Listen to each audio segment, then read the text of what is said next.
Entonces, bienestar es como un concepto que engloba la salud mental. Este tema de la salud mental lo quise tratar también con urgencia. ¿Qué tú opinas al respecto de nuestra profesión ahí? La profesión de contador es un tremendo aporte para las personas, los emprendedores y las empresas en general. Bienvenidos a un nuevo episodio de Podcast Impulsa Contadores. En esta oportunidad es un podcast donde queremos hablar sobre el bienestar, sobre la salud, de lo que nos aflige a nosotros como contadores. Y qué mejor para hablar esos temas que mi invitado de esta ocasión, don Fernando Mosquera. Bienvenido, Fernando. Gracias, Feliciano. Un gusto estar acá contigo. Gracias por la invitación. Y qué bueno que podamos hablar de la salud, del bienestar, quizás de la salud mental de las personas, de los emprendedores. Para mí es un gusto estar en esta oportunidad contigo acá. Igualmente, Fernando. Cuéntame, ¿quién es Fernando Mosquera? Mira, yo soy un apasionado por la salud mental. eh, Amo el desarrollo personal. He dedicado mi vida básicamente a trabajar en muchas áreas. En realidad he recorrido varias áreas de formación de pregrado psicólogo. Me formé en una gran universidad como la Universidad de Tarapacá.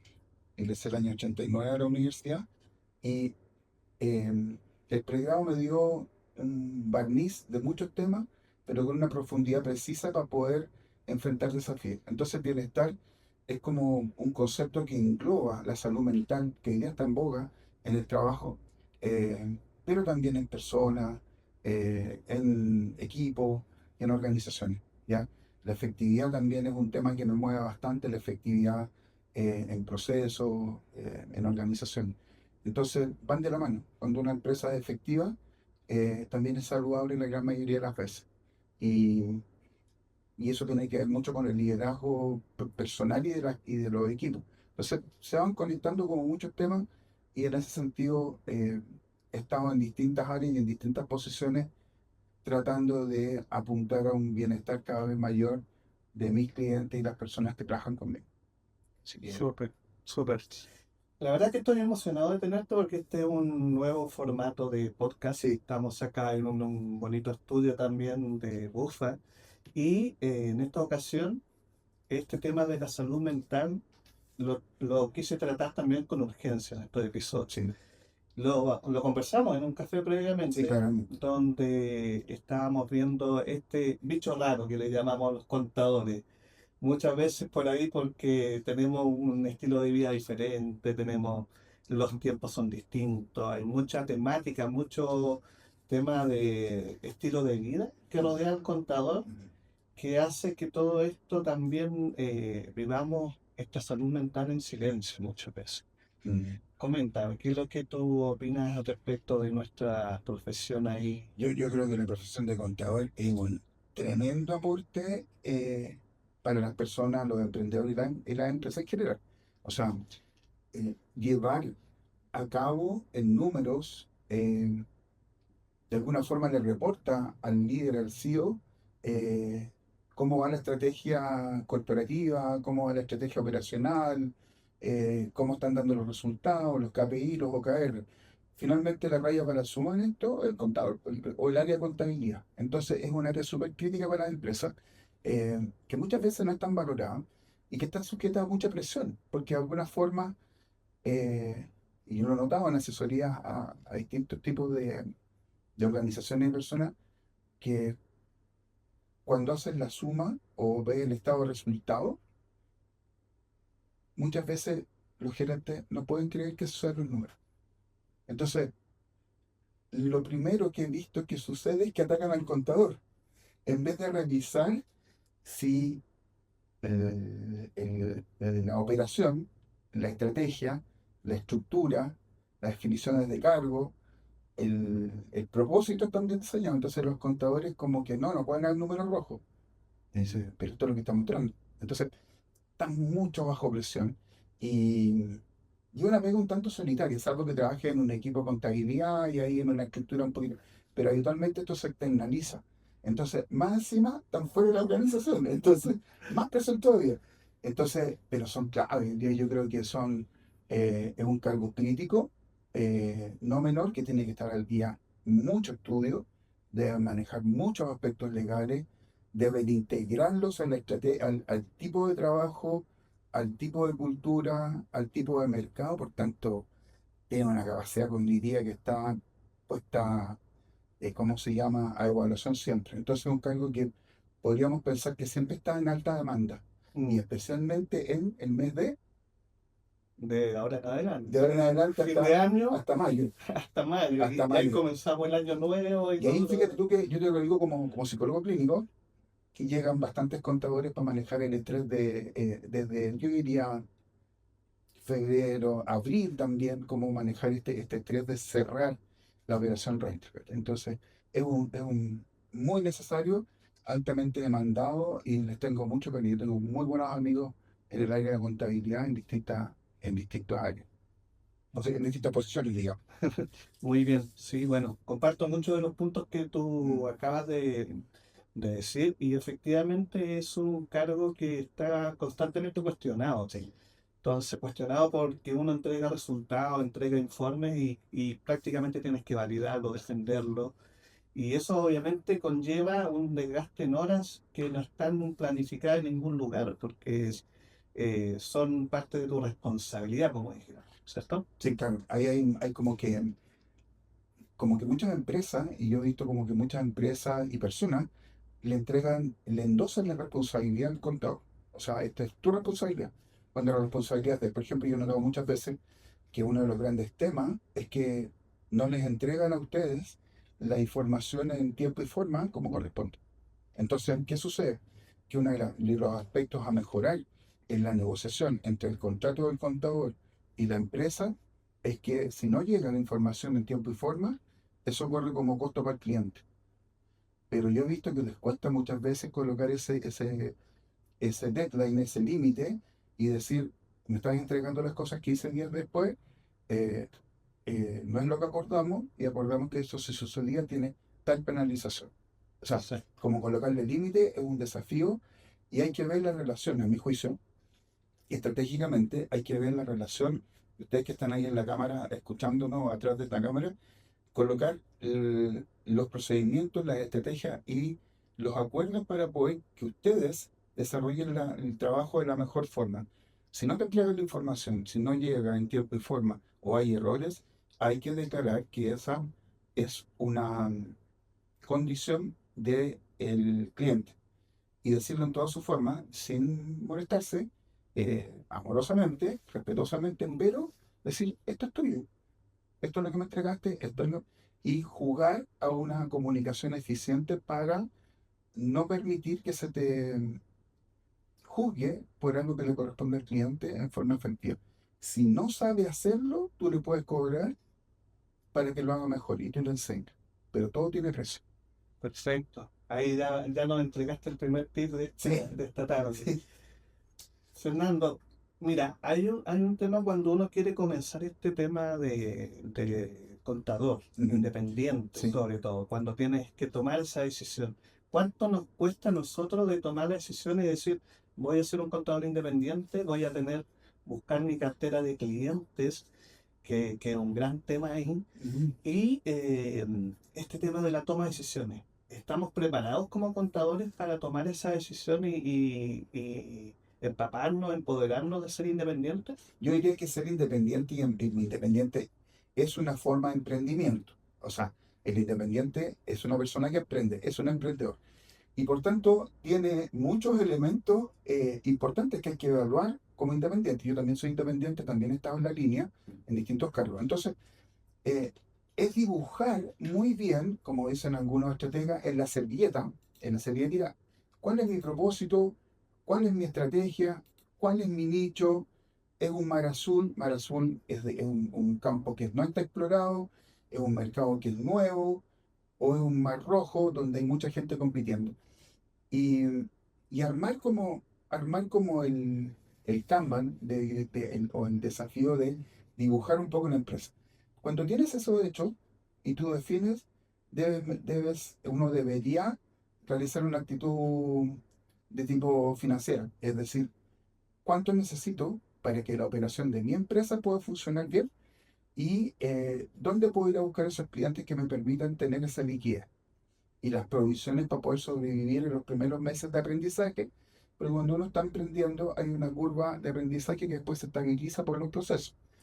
Entonces, yo ahí sugeriría asesorarse con personas que ya están en el área de la contabilidad y que forman emprendedores. Me- Perfecto. me- pe- y un tip no menor es que estas personas aprendan a negociar, que Gran tengan, tema. tengan un gran tema, porque el emprendedor que entra novato, lo más probable es que por captar clientes, la creencia no voy a tener clientes, me va a ir mal, que es una creencia que yo trabajo con mis clientes, que no es así, eh, es tener claro que el otro no tiene tanta oportunidad para dónde irse. A veces creemos que los otros clientes, quienes nos vienen a contratar, tienen mucho y a veces no saben qué hacer. Entonces, mira, yo lo que sugeriría es como tener claro qué es lo que hago, qué lo ofrezco, cuánto vale y todas las excepciones que no están en ese contrato, cuánto van a valer. Por ejemplo, un tema, por ejemplo, a mí me pasa como en la consultoría de la hora 1 a 1. Tú no vienes a la consultoría 1 a 1 y yo te cobro el 50% porque te asigné una hora que la persona no usó o tú como cliente no lo usaste, pero mi tiempo estuvo disponible. Entonces mucha gente, ay, que yo no voy a pagar Algo una que hora que no no usé. utilicé. Bueno, búscate otro profesional que te permita alcanzar tus objetivos porque mi tiempo, mi agenda estuvo disponible para ti y yo mi trabajo lo valoro. Gran tema. Y es valorizar el tiempo de uno, los Pero lo conocimientos. digo como psicólogo, pero es aplicable a los contadores. Exacto. ¿Me Sí. sigue? Entonces tienen tanto, por ejemplo, no hablar el precio, pero podría estar ay, otra cosa. Supongamos que dos UF no viene, me tenéis que pagar uno. Entonces eso es súper importante tenerlo claro. No entrego a tiempo, tanto costo. Entonces, porque hay un miedo del emprendedor de creer que se va a quedar sin cliente. Sí, lo tenemos. Lo tenemos. Entonces, pero hay grandes emprendedores que han creído en su valor, en su oferta de valor y los resultados que son capaces de tener. Entonces, ¿cuál es la respuesta? ¿Sabes qué, Feliciano? Quizás yo no soy el contador que tú necesitas. Mm. Puedes tener otras oportunidades, revísalo bien, pero yo trabajo con estos estándares, con este es mi trabajo, esto es lo que yo soy capaz de entregar y resolver. Y eso vale plata. ¿Me sigue? Sí, Entonces, y lo otro es aprender a negociar, creer en tu trabajo y que tu oferta sea válida. O sea, como de que, todas maneras. y tener respaldo de personas que, que hayan estado contigo, te hayan resultado bien, hayan tenido buen resultado. Muy de la mano con aquello es también parte de la negociación, es el tema del tiempo. Los contadores muchas veces dentro de esta etapa también de querer captar el cliente y atenderlo lo mejor posible, nos volvemos un poquito 24/7. Lo hemos conversado igual en varias Sí, ocasiones, entonces uno como que no coloca el límite y claro, porque tiene en este minuto una cartera más pequeña que te permite tener esa atención permanente, pero no miras a futuro cuando esta cartera tiene que crecer porque a mayor ingreso y todo, y, y cómo eso se vuelve un cuello de botella y sí, claro. finalmente un dolor y un tema psicológico finalmente. Sí, ahí lo que hay que mirar es que en realidad como todo proceso, aunque sea independiente, toda oferta de valor tiene un flujo, tiene un proceso, un flujo. Entonces, claro, hacer una estimación de capacidad de atención cuando tienes tres, cuatro clientes estándares sin mucha necesidad de atención, hace pensar que la capacidad de poder tener nuevos clientes eh, iguales te permite, pero no todos los clientes son iguales. A veces hay clientes que requieren de mucha atención porque no saben, porque no quieren, o dice llanamente porque sus transacciones internas no son tan lícitas, no son tan válidas. Y un tema ético, que ustedes reciben mucha gente que trabaja en el límite de lo ético, desde el punto de vista contable y financiero. Entonces, eh, para tener ¿cómo se llama? Un nicho de clientes, hay que elegir a los clientes.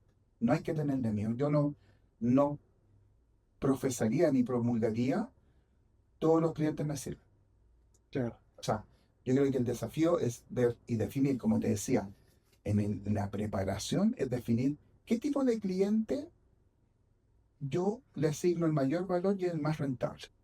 Podríamos decir dentro de eso como la segmentación, el rubro en el cual estás, pero El nicho que quieres. Por ejemplo, el nicho que quieres. ¿Quién necesito? Personas que tengan capacidad de pago, personas que tengan relativamente un flujo de actividad financiera que contablemente eh, sean repetitivas y o ser que transparente. sean transparentes, que sean fáciles de trabajar, y aquellas que no están en ello no son tan clientes y por tanto le podrías cobrar más.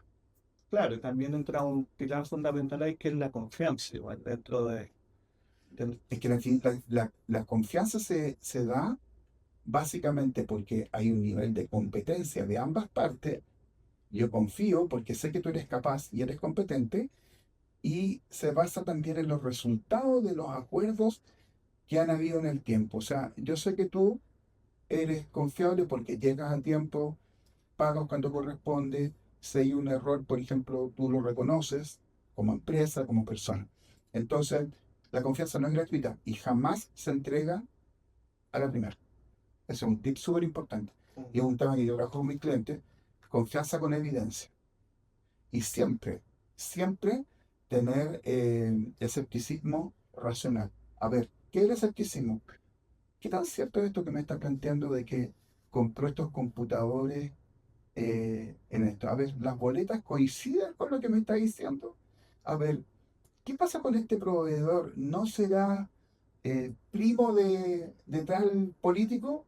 Ah, y esta boleta. Entonces, escepticismo crítico, y después de la evaluación, confianza con evidencia. Y si no hay confianza, tú puedes eh, prescindir de ese contrato, aunque te cueste unas lucas para tu ingreso, porque el costo reputacional de trabajar con gente que no está a la altura ética es muy alto.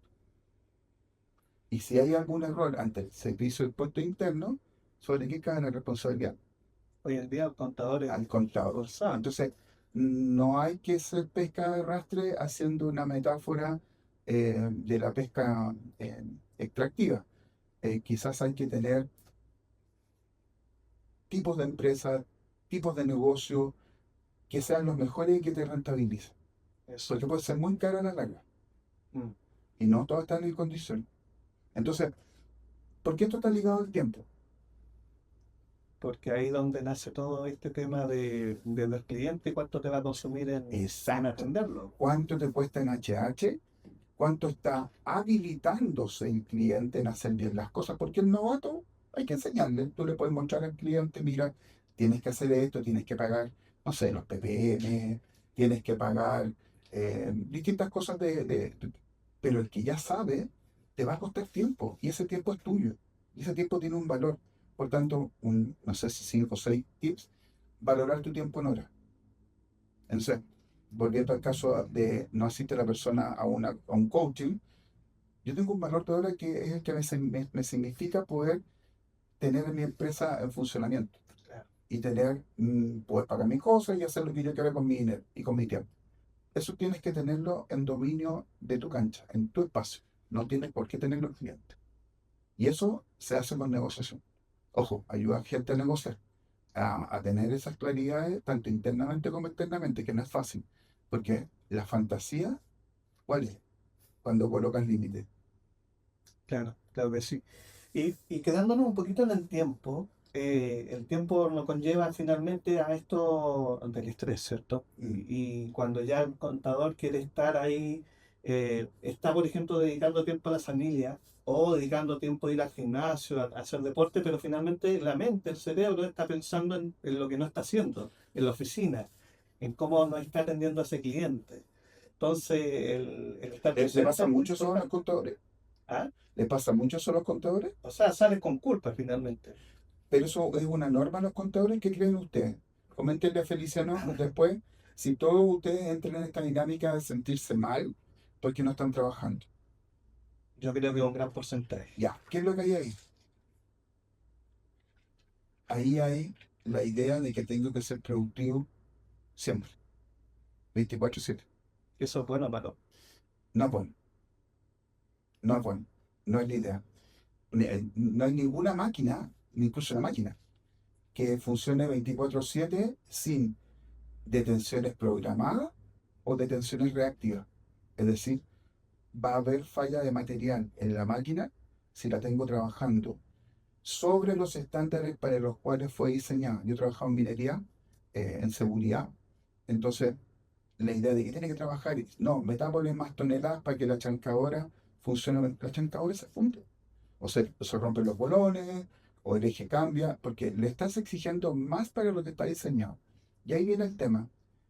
El contador debe hacer un diseño de trabajo autónomo como emprendedor, y no es 24/7.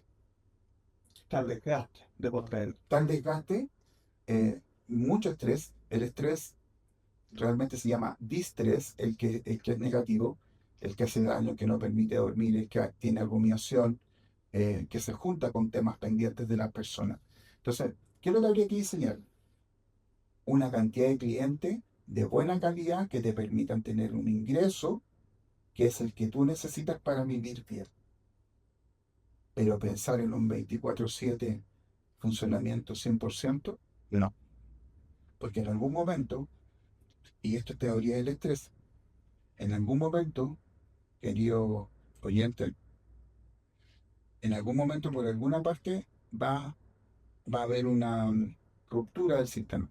Si no es por un trastorno de ansiedad anticipatorio, donde pienso todo lo que tengo que hacer, va a ser posteriormente cuando no logres cumplir con la fantasía de todos estos clientes y te vas a deprimir.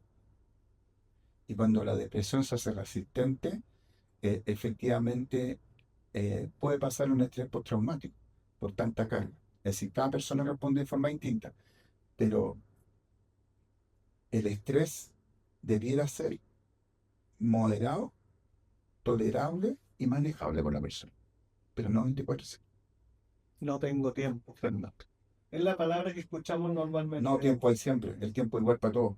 Lo que no tiene es una gestión de tu eficiencia para responder a las demandas que tiene tu trabajo que tú decidiste tomar.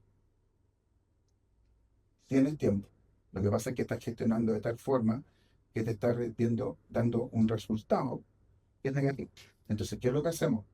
Buscamos las formas por distintas metodologías, por Flow, por el modelo Eisenhower, eh, por la teoría de Parkinson, eh, y por otros eh, secos cognitivos que podemos conversar con los clientes, eh, de todo tipo, podemos mejorar la eficiencia operativa del contador para que se haga cargo y decida qué es lo mejor para su vida, eh, cuánto tiene que trabajar, cuánto tiene que cobrar y cómo permitir que siga funcionando a largo plazo. ¿Entiendes? Entonces, el 24/7 yo no lo recomendaría. Consecuencia de eso.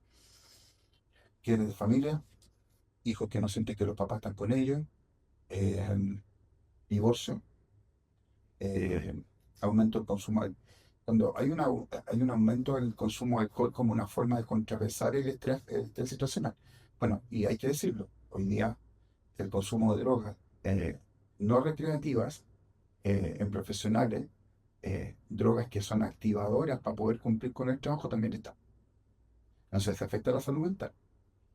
Entonces hay muchas consecuencias que no son tan populares porque caen dentro del ámbito de lo clínico, y es más privado, y la salud mental en Chile, hoy, del OCDE, somos el país con peor salud mental de la OCDE.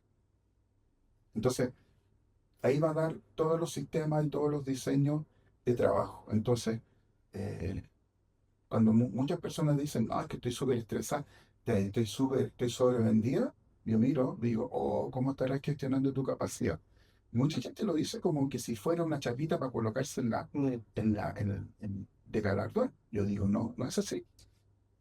¿Se entiende? ¿Y cuál es el desafío? Mejorar la forma de hacer el trabajo, capacitarte, entrar en conciencia de que si estás en eso, estás en riesgo. ¿Desde qué edad recomienda esto?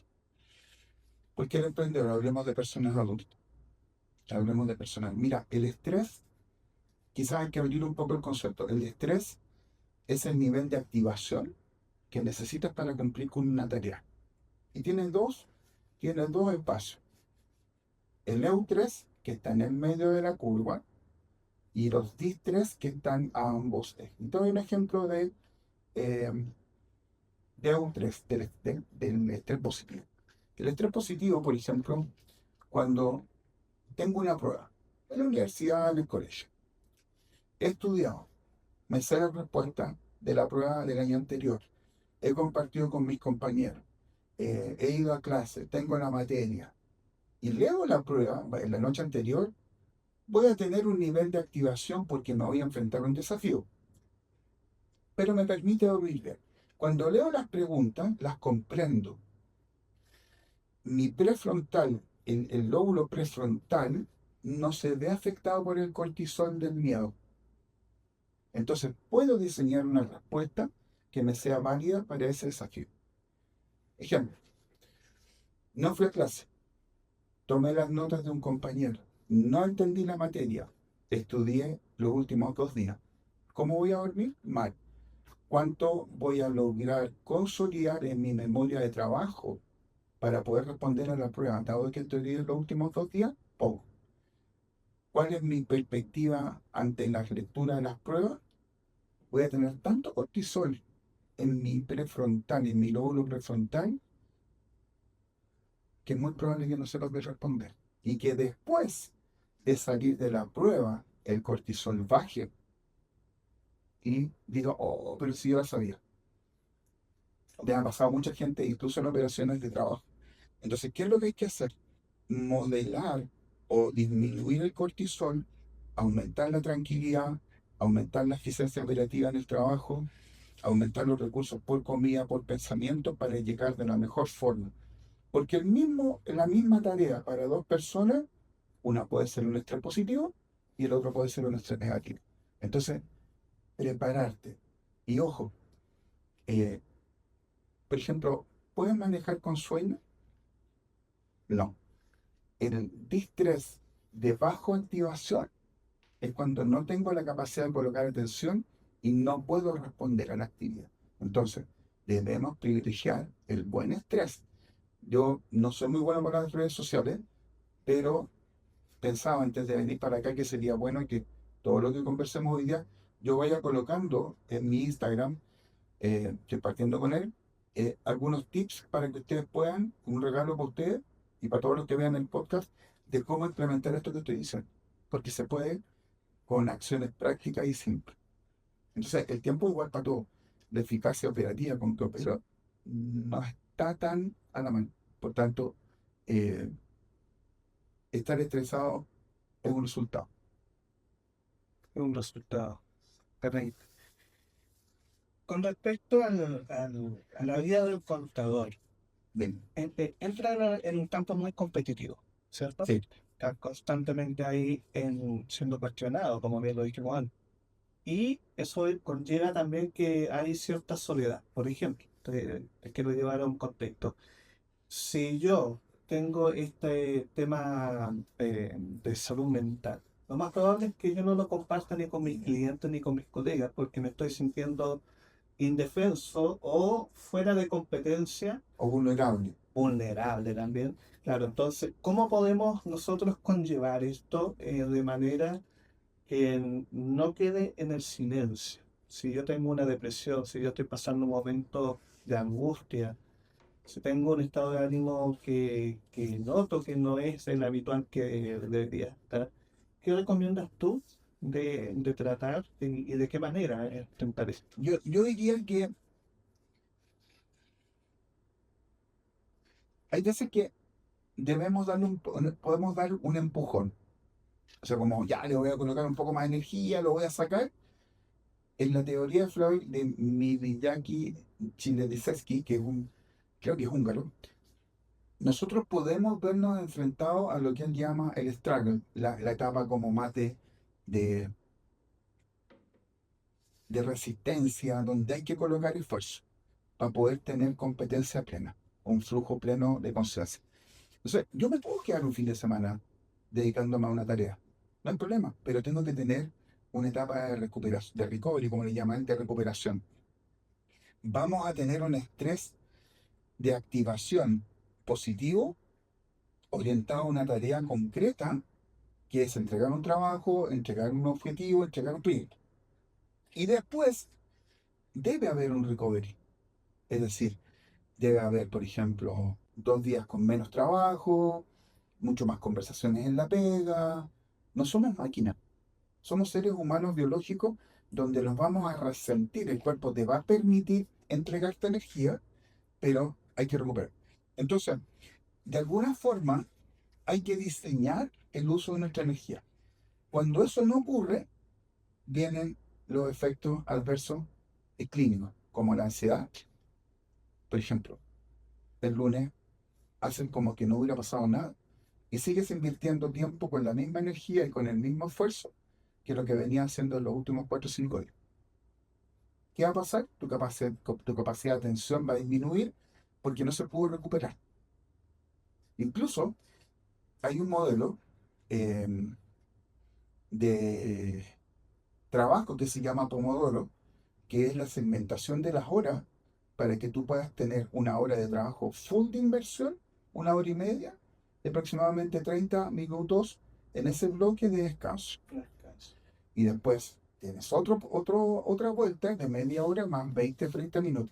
Y después viene un break, donde me alimento, camino, me nutro, llamo a la familia o planifico algo para después del trabajo y sigo con 2 bloques. O sea, me doy tiempo, Es fantástico el me, Pomodoro. me respeto.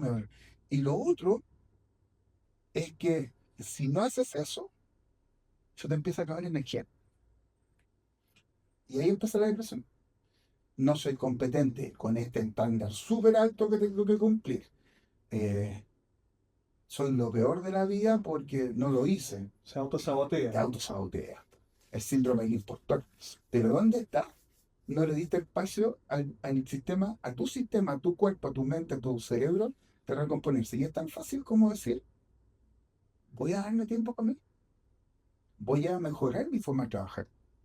Voy a ser más eficiente, voy a ser más feliz para cumplir con estos objetivos que me hacen feliz. Dopamina era buena. Pequeños detalles que pueden marcar un Pero es que sabes resultado. que son 80, después que sabes que realizaron son 80-20. Cuando tú haces esos pequeños detalles, tienes un retorno tremendamente mayor. Porque una depresión que se instala fácilmente son 3 o 4 meses. En la primera vuelta, en la primera depresión, reactiva, por trabajo, que por no, síndrome de estar quemado. Esos son 3 o 4 meses de recuperación. Y muchas veces con asistencia farmacológica de algún médico psiquiatra. Claro. ¿Y qué es lo que pasa? ¿Cómo perciben las empresas cuando la persona toma licencia en Chile? ¿Lo ven como una recuperación o lo ven como un problema? Un problema. Ya, entonces mejor evitarse eso y mejorar la forma de diseñar el trabajo, de diseñar la forma en que hacemos las cosas. Esa es como la invitación. Más aún cuando somos independientes Por eso, y, claro, y cómo tu cliente va a entender que tú estás pasando por un cuadro depresivo o complejo de es que no es, estrés. punto, no es tema para otro porque es transparente. Él te entrega lo que tú tienes que hacer. Tú tienes que gestionar tu salud mental. Esa es responsabilidad de la persona, no del cliente. Por eso debes tener, y a mi juicio, como si tú fueras representante de los contadores, tú debes tener límites con los clientes, debes tener establecidos cómo son los servicios, cuánto cuestan y qué cosas no se permiten en este trabajo, Exacto. Cuéntame, porque te afecta después. Dan, claro, cuéntame un poquitito cómo yo puedo colocar alarma, porque estamos dentro de la rutina, estamos dentro de esta etapa de que hay que cumplir y los plazos y todo lo demás. Pero cómo yo puedo detectar alarmas que mi cuerpo me está diciendo, preocúpate de esto, esto es importante. uno de los primeros indicadores es el tipo de sueño y la capacidad de recuperación del sueño. En el sueño ocurre algo muy maravilloso, que es que se consolida los aprendizajes y la información. En el sueño REM, toda la información del día que quedó, de alguna forma el profesor nos mostraba eso en la universidad, eh, queda como información eléctrica, dando vuelta dentro del cerebro. Y ocurre un fenómeno que se llama consolidación. Y la consolidación es que toda esa información que viviste durante el día pasa a un nivel químico que queda guardado en la memoria a largo plazo. Entonces, si tú no duermes bien, no hay consolidación y pierdes todo ese material. Ebbinghaus, con su campana del olvido, nos mostraba que lo que no se usa, no se consolida, se pierde. Entonces, ¿qué sentido tiene trabajar tan duro si vas a dormir mal y no vas a poder ocupar? ¿Y cómo se ve esto en la práctica? Uy, no me acuerdo esta cifra, no me acuerdo cómo se llama el contacto. Uy, ¿en qué estábamos con esta empresa? Eso es falta de consolidación. Por tanto, el tipo de sueño y la capacidad de recuperación y la calidad del sueño es clave. Segundo, el humor. El humor es clave en la salud mental eh, positiva de las personas. Cuando no me dan ganas de ir a la pega, cuando el cliente tengo una sensación corporal de desagrado, eh, digamos, intuición aprendida, es lo que llaman, ¿sabes que me cae mal de guata? Uf, Ya, eso es una forma en donde el cuerpo te está mostrando que hay un nudo que abrir y trabajar. Entonces, esa es otra señal. Los olvido y se me olvidó tal fecha, se me olvidó tal cosa, tal entrega, eh, y ya una etapa más tardía, cuando en realidad no me importa lo que pase. Es que no me importa. En el cuerpo, eh, urticaria, alergia, eh, inexplicable, caída de pelo, muchas veces pérdida de la visión por aumento de la presión ocular, eh, a nivel emocional tendencia al pensamiento rumiante, de estas ideas intrusivas, bastante negativas muchas veces, todo. No sirvo para nada, soy un tonto, etcétera, etcétera, etcétera. Eh, falta de energía. Son como claves como que uno puede decir aquí está pasando algo, tómelas en serio. El cuerpo le está brindando ayuda y hay formas de sanarlo, hay formas de enfrentar, eficiente. ¿Ya? Eh, yo le comentaba a una gerente de una empresa que estamos trabajando juntos, eh, clínicamente, de que lo que ocurre cuando las personas atacan estos problemas es que, y los sanan, los del estrés, más lo que podríamos decir problemas o traumas anteriores, tienen cambios de trabajo, tienen ascensos, eh, felicitaciones o mejoras en los proyectos. Porque lo que hacen al intervenir clínicamente con un profesional certificado en el área de salud mental, por ejemplo MDR o otra terapia somática que tienen muy buenos resultados, es que la capacidad de la memoria de trabajo aumenta.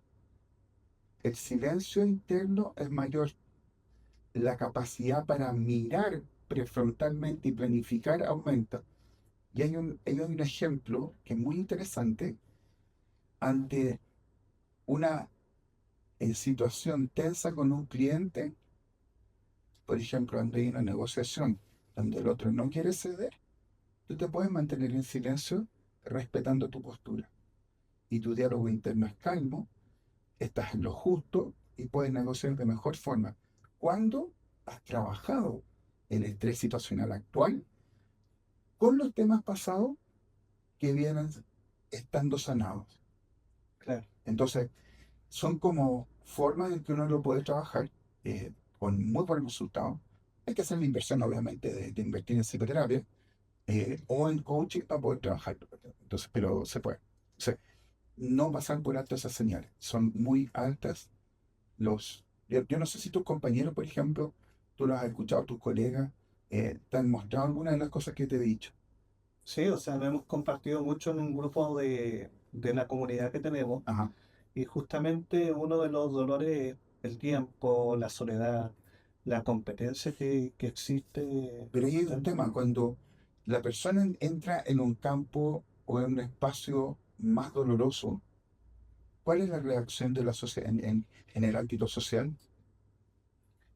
El rechazo, Ya, y ese rechazo, ¿qué hace con la persona? Se siente rechazada la persona. ¿Y qué busca?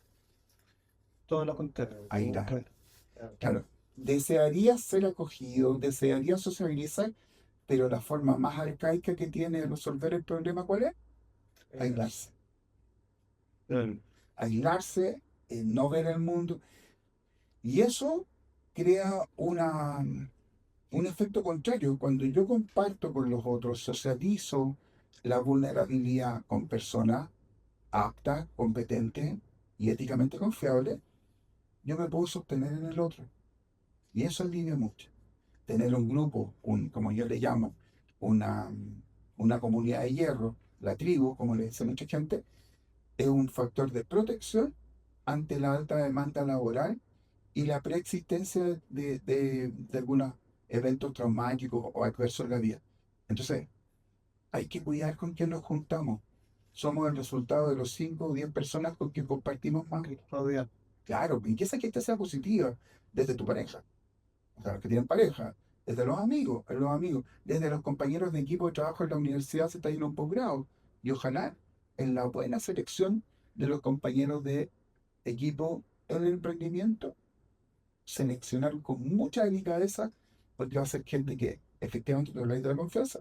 O en los equipos de la línea, tener gente competente, válida y ética, eficaz pero comprometida. Eso te da salud mental. Claro, de todas maneras. Bueno, de hecho, bueno, te adelantaste en el tema del promedio de las 5 personas que te rodean, que es Sí. una gran frase ahí al respecto. Pero obviamente también es un dolor muchas veces del contador que cuando tiene que buscar un cliente y no sabes cómo llegar a ese cliente, cómo entablar una conversación. Este mismo tema de cuando tú haces vínculo social te ayuda muchísimo a romper esa barrera, ¿cierto? Muchas veces. Sí. Y obviamente te entrega la confianza para poder ir y enfrentar una conversación o crear un vínculo con una persona que no conoce. Mm. Yo creo que ahí yo me resguardo en algunos emprendedores que trabajan en emprendimientos más o menos grandes, en startups, y el, el vínculo de ir a vender genera rechazo. Ay, ¿a quién me va a vender este? Ya, entonces, te genera entonces. De una conversación honesta y sincera, ¿en qué estás tú? ¿Cuál es tu nicho? ¿En qué trabajas? ¿A qué te dedicas? Mira qué entretenido, te dedicas a desarrollar programas en software. Por ejemplo, no, tengo un emprendimiento donde tengo salas de podcast. ¿En serio? ¿Y cómo es eso? No, no, acá en Providencia tengo, perfecto. Y alguien te va a preguntar mucho al otro qué es lo que hace. Y de alguna forma el otro te va a preguntar qué es lo que haces tú. Y eso abre una puerta para que tú puedas mostrar lo que tú ya sabes que haces y lo que quieres lograr en el diseño de la servilleta, como hablábamos al principio. No, yo me dedico a una contabilidad automatizada con inteligencia artificial que busca cierto tipo de cliente en esta área. Y tú le muestras lo que honestamente haces. Y puede que haya match, y puede que no haya match. Pero si no hay match, oye, esa persona le dice a su amigo, ¿sabes que conocí a una persona tomándome un café? Los cafés, weón, son súper importantes para hacer negocio, weón. Son tremendos. No, ¿en dónde? En un networking, perfecto. Y hay un tipo que trabaja que te puede servir, te va a soldar. Claro, Entonces, y lo otro es mostrarle, entonces, no se usa vender, porque es reactivo, el cerebro lo interpreta como una amenaza. así es. Porque es un desconocido que me viene a vender algo que no sé si es confiable. En cambio, si tú partes por el vínculo, tú partes por la relación honesta, genuina, clara, las barreras bajan, perdón, las barreras bajan y es mucho más probable que la persona y el cerebro quiera mirar lo que tú traes a ver si le hace sentido. Claro, Así, me hace mucho sentido. si te ha pasado, lo has experimentado, sí. Sí, justamente lo que sucede en el networking y todo el proceso de buscar clientes. Mm. Justamente.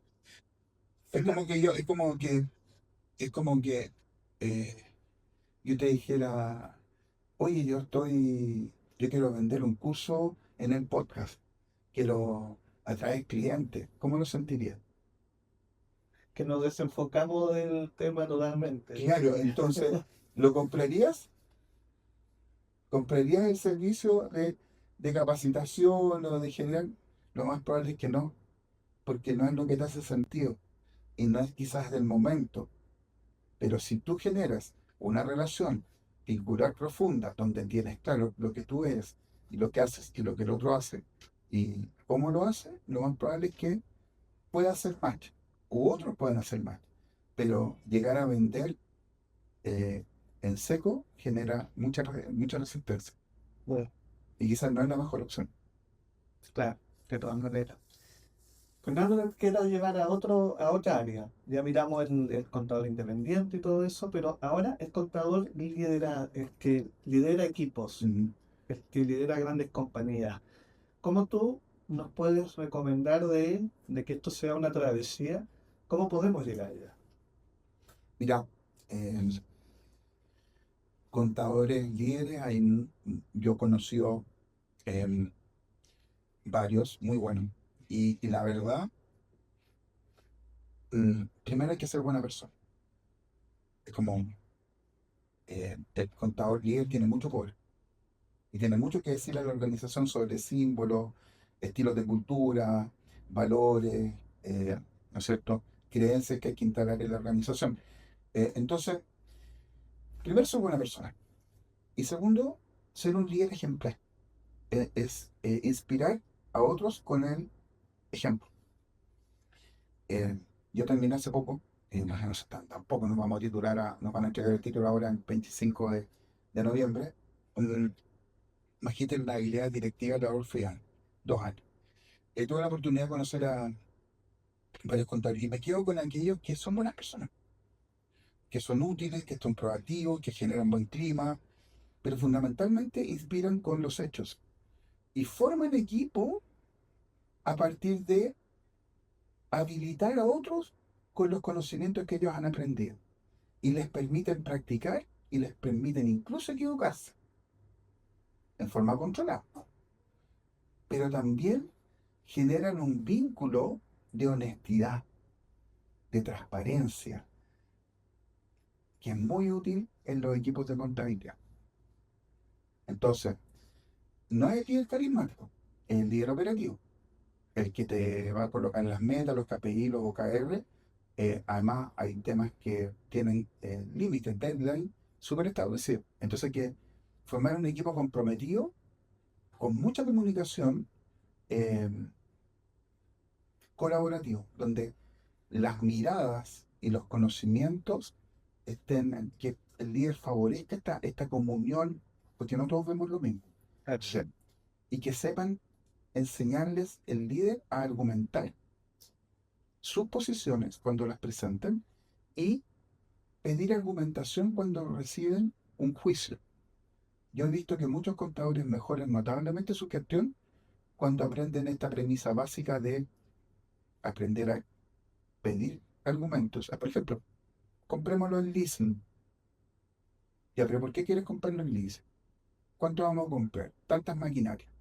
Perfecto. ¿Cuántos millones son? $1 millón. Ya, ¿cuánto nos cuesta esto? Ya. Yo te voy a mostrar y te voy a argumentar que quizás debemos revisar otras cosas. No lo está confrontando, pero te presenta si llegas a la negociación o a la conversación de negociación en el equipo interno. Mira, el Banco Santander ofrece una tasa de tanto a tanto. El Banco Chile, esta otra. Y entonces, al resultado final, ya sea al comprarlo con leasing, entra la tributación de una forma, y al comprarlo en crédito, que apalancamiento, tenemos esto. Aparece como que comprar podría ser más fácil y poder tener mayor retorno. ¿Qué creen ustedes que podemos hacer? O sea, no lo está confrontando, no le está diciendo que está mal, pero está mostrando algo que a la compañía le podría hacer mejor. Y eso, muchas veces, los líderes no fomentan la tolerancia y la frustración de sus compañeros o de sus seguidores.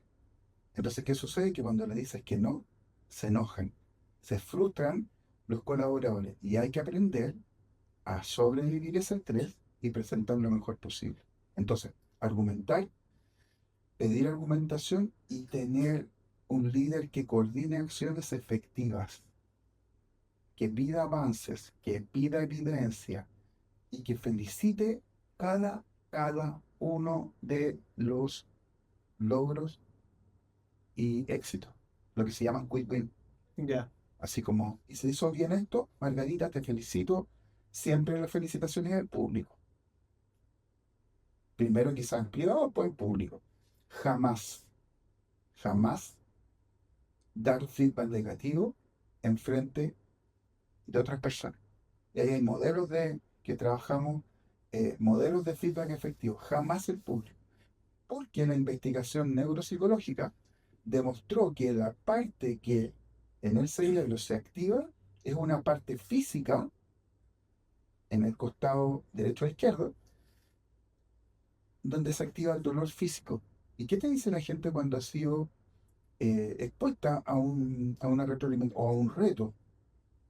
Te dice que le dolió el estómago, Claro. que se le apretó el pecho, porque se está activando una parte del cerebro que es de dolor físico.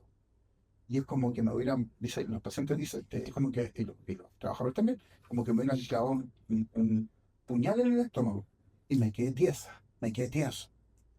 Porque el feedback negativo dado en exposición social nos lleva a una memoria evolutiva de abandono de la tribu hace 500.000 años cuando era sinónimo de morir. Eso es lo que los Interesante. colegas evolutivos se han dado cuenta. Jamás. Y la seguridad psicológica aumenta muchísimo en los equipos con el liderazgo cuando se premia lo positivo, todo lo que sea necesario, pero se trabaja el feedback negativo de una forma sistémica, donde hay que buscar qué es lo que vio el otro y por qué se equivocó para repararlo. Y el líder se coloca a favor o se dispone a ayudar a la persona a mejorar su estándar. Es un líder disponible, no es un líder autoritario. ¿Crees Te ayuda a la respuesta? ¿Te hace sentido? de todas maneras? Sí. Sí, y de hecho nace una pregunta y ¿crees tú que esto es importante en la manera de comunicar, la comunicación Sí, efectiva por de tu país? supuesto. Porque tú puedes decir cuando algo está incorrecto, pero lo puedes decir de una manera en comunicación totalmente efectiva, Mm, pero como que muchas veces no tenemos ese cuidado, esa delicadeza, le voy a poner, ¿cierto? Bueno, hay mucha gente que en un modelo autoritario bastante antiguo ya, que se está dejando usar. Todavía hay gente que cree que tiene la razón en todo, hay gente que sabe todo lo que tiene que hacer. Es bastante autoritarismo, es una mirada más cerrada. Eh, Somos todos distintos, todos percibimos distintos, todos vemos distintos y tenemos sensaciones. Entonces, creer que yo tengo la verdad efectivamente es un problema. Y el autoritarismo hace que en estos liderazgos autoritarios genera una resistencia muy grande. Y el líder autoritario tiene un efecto presencial. ¿Sabes qué le pasa con los líderes autoritarios? La gente hace las cosas por miedo cuando está el líder presente. Y cuando no está, ¿qué pasa? Se relaja, La gente no hace las cosas. ¿Sabes por qué? por Porque el no, miedo. por el miedo, actúo por miedo al castigo que me puede llegar, pero no actúo por compromiso. También ahí va mucho cuando dicen el aura, que el El ambiente, que ambiente, el audio. Entonces, estos líderes negativos generan resistencia. Entonces, ¿qué es lo que sucede?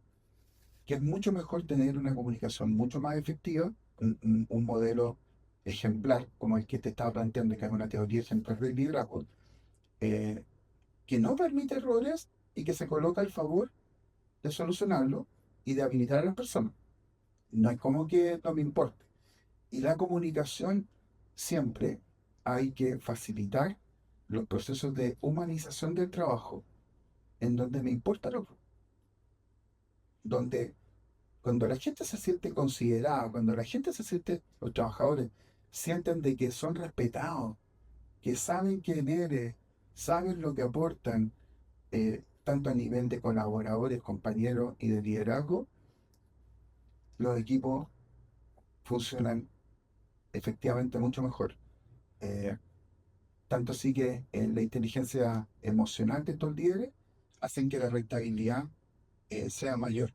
Y ese es el estudio del grado magíster que hice en la Universidad de Arcegani, donde logramos ver de que los líderes con una alta inteligencia emocional manejan sus emociones, tienen capacidad de estos minutos para tomar decisiones en silencio y resguardo interno, toman las mejores decisiones, tienen equipos altamente efectivos, súper resilientes, Y a esos equipos sí les puedes pedir esfuerzo, sí les puedes pedir un gradito más de estrés para que cumplan, que a los otros del líder autoritario que no lo van a hacer.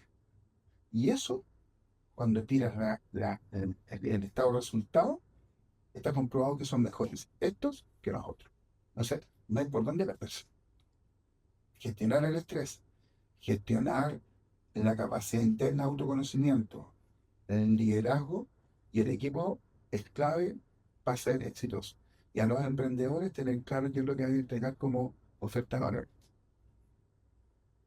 ¿Te hace sentido? Me hace mucho sentido y la verdad es que seguiríamos hablando muchos más No, pero minutos es que es tan bonito este tema. sobre ese tema. Y te agradezco esta sesión totalmente especial, que la siento igual propia, de poder conversar contigo sobre este tema de la salud. Y para ya ir cerrando este bloque, coméntame qué consejos tú le entregarías al contador, al que nos está escuchando detrás de esta pantalla, En torno a qué. en relación a cómo poder ser más competitivo, cómo poder salir de ese abismo donde está trabajando solo, donde está comenzando. Ya, ahí no hay que trabajar solo. No hay que trabajar. La gran propuesta de valor es trabajar conectado con las necesidades de los clientes, con sus sueños, con sus anhelos, con sus dolores y crear una propuesta de valor que permita ayudar a esa persona a vivir mejor o a mejorar algo que tiene problemas hoy día o evitar algo que le pueda suceder. Por tanto, no hay que trabajar solo, hay que trabajar conectado, con mucha empatía. Eh, ¿Qué es lo que le duele? No lo sé, pucha, complicado.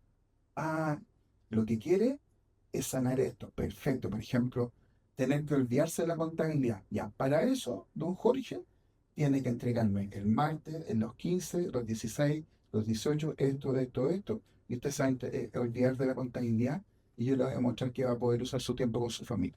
¿Qué es eso? Empatía.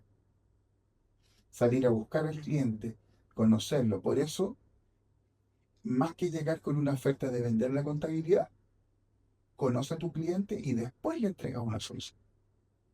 ¿Entendés? No más trabajar solo. Trabajar en el equipo y en la comunidad como el que tú tienes, que yo la he visto con mucho agrado, tienes muchas personas trabajando colaborativamente, clave.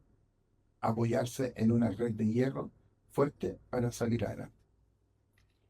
Muy buenos consejos, te agradezco, Fernando. ¿Crees que en este capítulo hemos impulsado contadores? Yo diría que sí.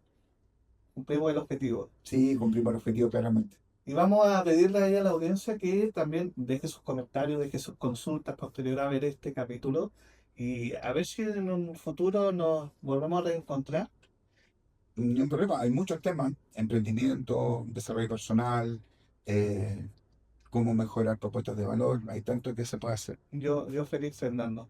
Coméntame para nuestra audiencia, ¿cómo te podemos encontrar? ¿Dónde te encontramos? Mira, hay dos grandes formas de encontrarme actualmente, porque estoy desarrollando el tema digital.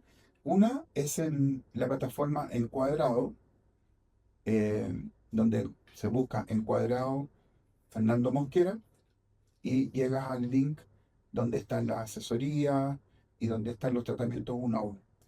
Y la otra es en Instagram. En Instagram es bastante simple. Coach, eh, guión bajo, Fernando Mosquera. Es, y, LinkedIn. sí, LinkedIn también. Fernandomosquera.h. Perfecto, perfecto. Y ahí vamos a Y encontrar contenido que va a ser el compromiso de Fernando. sí, ahí, yo voy a revisar el podcast porque en realidad en estas conversaciones abren muchas cosas. Se puede ir colocando tanto en LinkedIn como en Instagram eh, parte de los temas que hemos conversado por un compromiso con ustedes para poder apoyar. Eso. Un gran compromiso ahí de Fernando. Te agradezco la oportunidad y agradezco a todos quienes estuvieron escuchando este capítulo. Espero que haya sido tan importante y también de contenido, de nueva información para cada uno de ustedes. Los esperamos en un próximo capítulo, aquí en Impulsa Contadores. Agradecer también a nuestro auspiciador, Bufa, Bufa. quien nos entregó este lugar espectacular para generar este podcast. Así que también ahí le enviamos un gran saludo en Providencia, en la ciudad de Santiago, lo pueden encontrar. Bufa tiene estudio y Cobol, así que parte de nuestra comunidad de Impulsa Contadores. Nos volvemos a encontrar en un próximo capítulo. Fernando, Un gusto. un gusto y nos vemos muy pronto. Muchas gracias. Chao, chao.